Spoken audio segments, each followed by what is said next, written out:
and welcome to Getting to Good Enough, a podcast to help you let go of perfectionism so you can do more of what you love. I'm Shannon Wilkinson, a life coach in Portland, Oregon. I'm a recovering perfectionist who's getting better at good enough. And I'm Janine Adams, a certified professional organizer in St. Louis, Missouri, and I'm lucky enough to be naturally good at good enough. And today we're talking about how to make a bad day better. Hey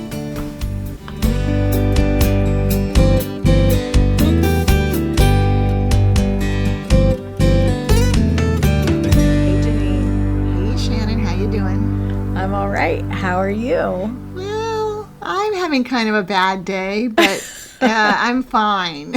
In the overall picture, I'm just fine. Yeah. I feel bad that I laughed at you stumbling over your words. Yeah, go ahead, kick me when I'm down. No, it's that kind of day, and it's fine that you laughed. Yeah, I was thinking about it, and it reminds me of, this seems so long ago because I just haven't been going to restaurants like I used to, but have you ever gone to a restaurant and it takes forever for them to seat you, and then they don't bring you menus, and then it takes a long time to get it's like everything is sort of going wrong. Mm-hmm. It's not horrible, but it's irritating. And what I discovered was it generally isn't going to get better. If it starts out like that, just get out of there. There's no recovering that meal. Cut your losses. You're probably right. And sometimes I feel that way about a day, right? I'd love to just sort of say bye-bye to this day, but you can't really do that. Right. I did think about going to bed, but I didn't do it. I know. Sometimes you can, sort of have a little bit of a reset in the middle of the day, and that helps. And by, just sort of doing something that is, sort of low stakes and gives you a little bit of enjoyment, just to kind of, create a break between the way things were going and how you want things to go. Mm-hmm. Yeah, when you can do that, that's a nice thing, right? A little transition. Yeah. Can I just tell you about my day for a second? Please do. So I got up extra early so I could take Bix to the groomer. I needed to get him there at 8:15. And I got in there right at 8:15. And we walked in, and she asked for my phone number, like they always do. And then she said, hang on a second. And she went into the back, and she came back out, and she said, we have you down for Thursday, and the groomer who does standard poodles isn't here today. Oh. What? And I realized I'd never had an appointment on a Monday before. I don't know. I'm sure they wouldn't have booked me on a Monday, so it must have been my fault. So Bix went back in the car, and we came home. He's like, what the? And so there's an hour. And then I got some good stuff done. I plowed through my task list till it was time to leave to go with Barry to a doctor's appointment. And we got there, and Barry said, I'm here for my 11:30 appointment. And she said, your appointment was at 10:30. I'm like, what? No. So it turned out to be a Google Cal thing. So he didn't, I can't remember. There's a setting that he now has corrected. But It was a shared calendar, so he had put it into the calendar. And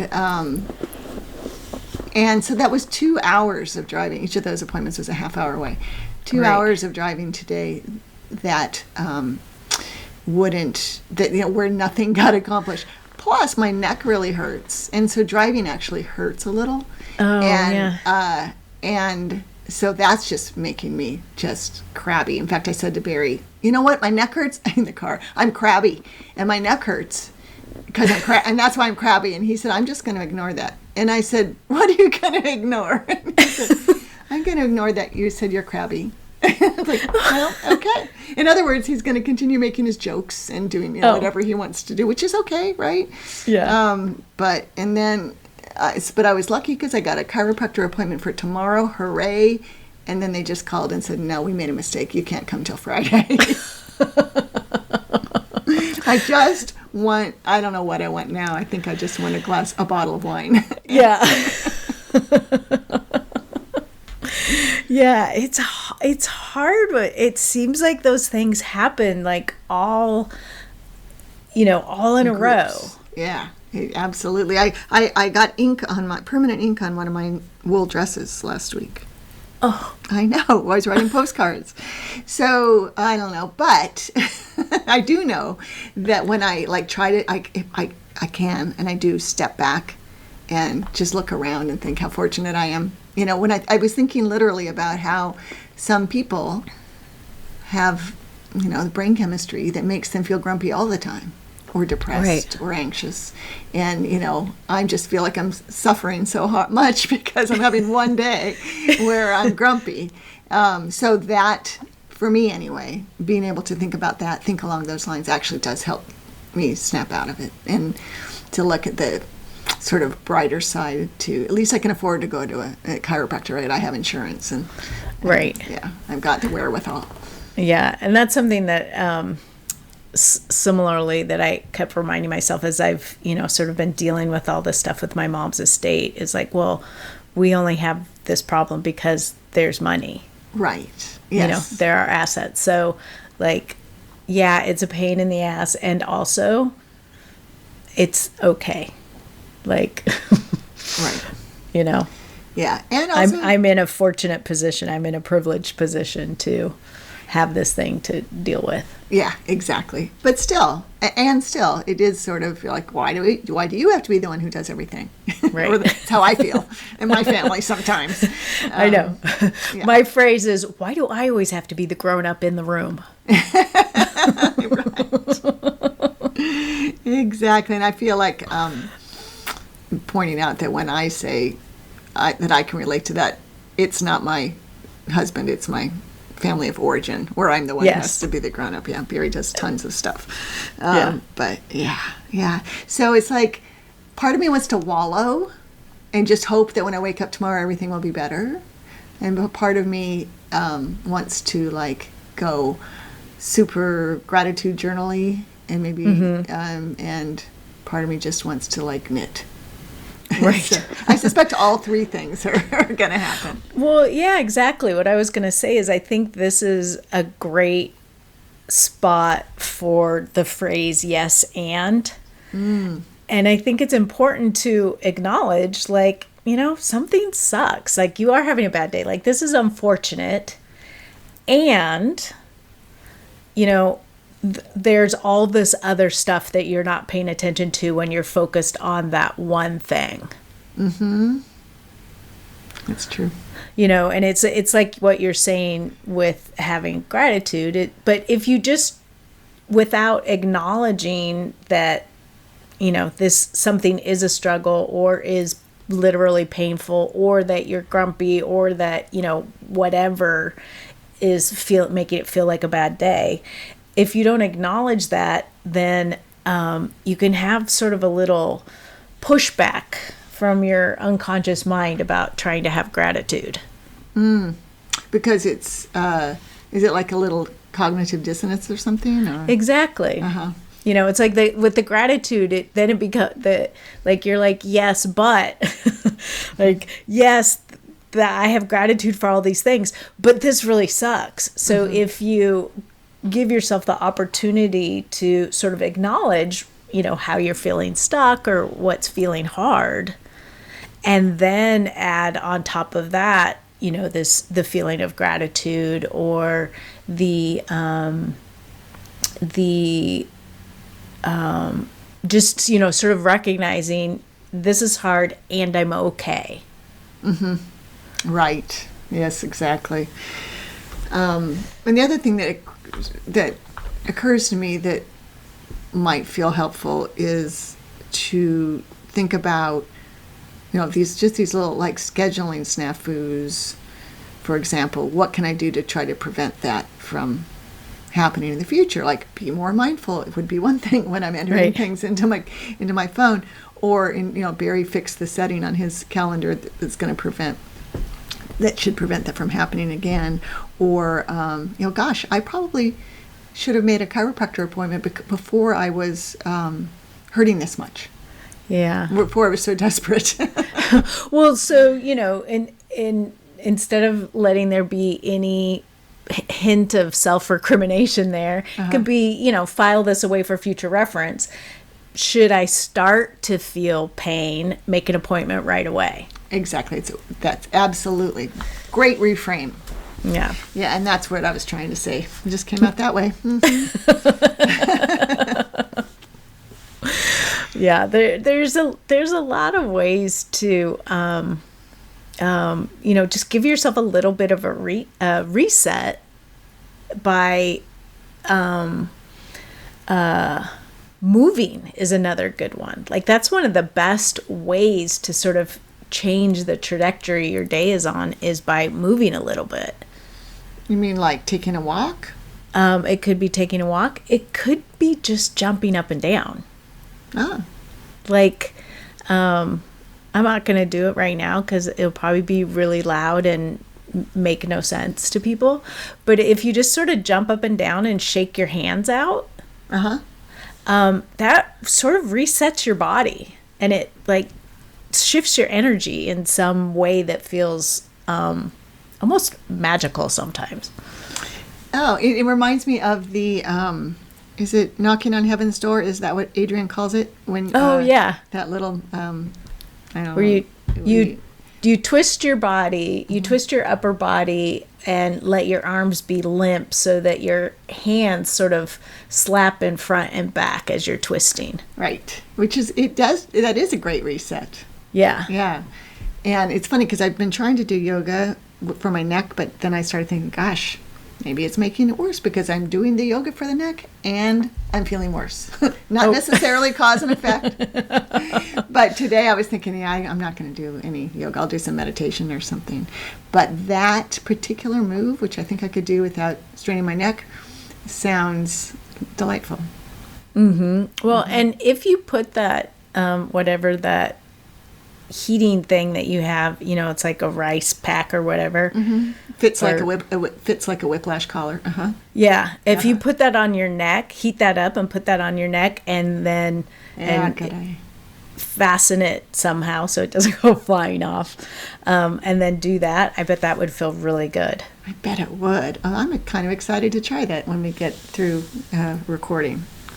Oh, good. Yeah, because that would make my neck feel more stable. And also, I can't believe I didn't, my neck's been hurting a while, and I can't believe I forgot I had that thing, which I sent overnight on Amazon back in last fall when my neck hurt. Oh. We don't know why my neck's hurting, but yeah, that's a great idea. Yeah. So that's a good thing to do. And then sort of less specifically for your situation, but more in general, it is helpful to do that thing that we always talk about, which is to get in touch with what's important to you. I knew it would get in here somehow.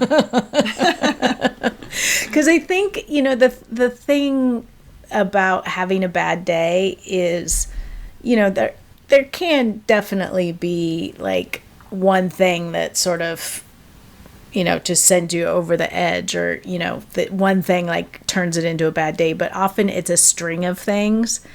And then you are kind of looking through the filter all of a sudden of like things that are not going well. And so then you're noticing those things. But by stopping, being like, ooh, I am having a bad day, and being like, well, okay, what's really important to me right now? What matters?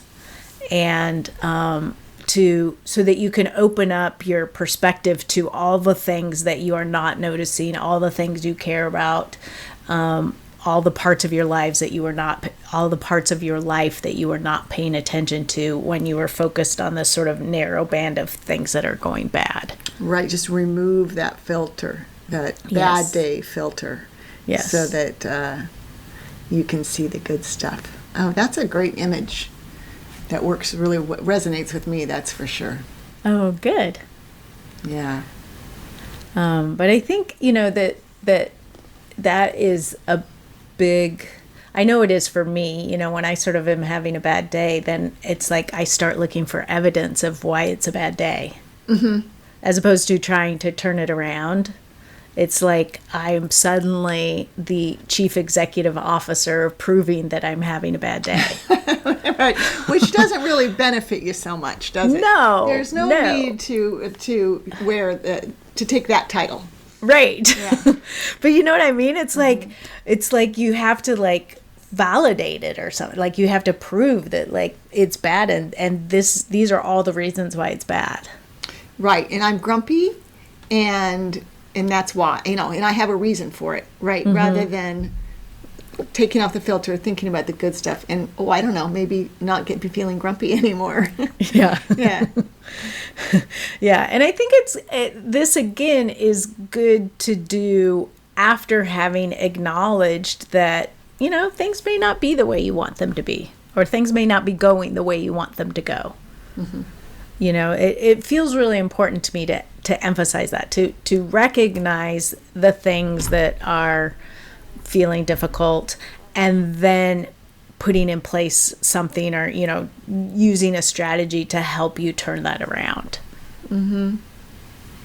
Yeah, that's good, Shannon. Thank you. Aren't I lucky? See, here's a blessing I can count instead of keep it. You're my friend, and I get to get all this free advice from you, specific to my needs in this particular podcast.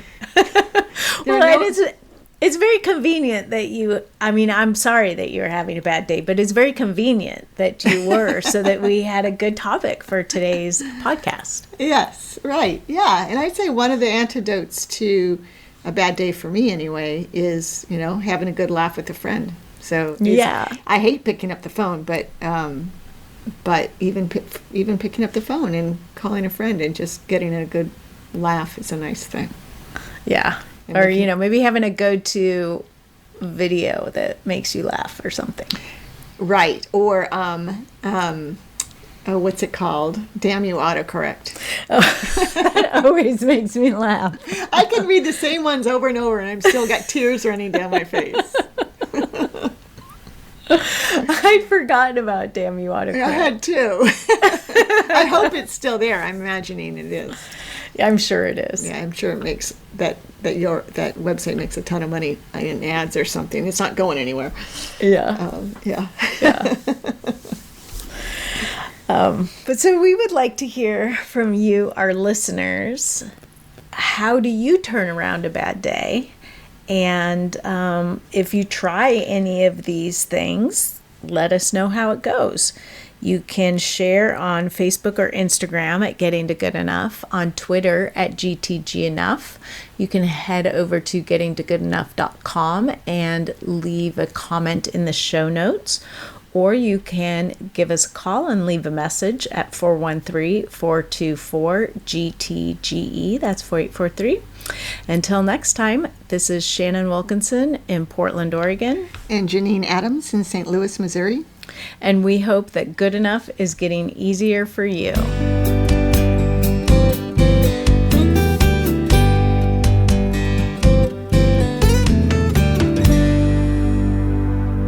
I actually used to obsessively watch the reaction videos of people reading Damn You Autocorrect. Oh my God. Can't believe you never turned me on to that. I'm sure they're just on YouTube, but I don't know why watching people react to it is even funnier than just reading them.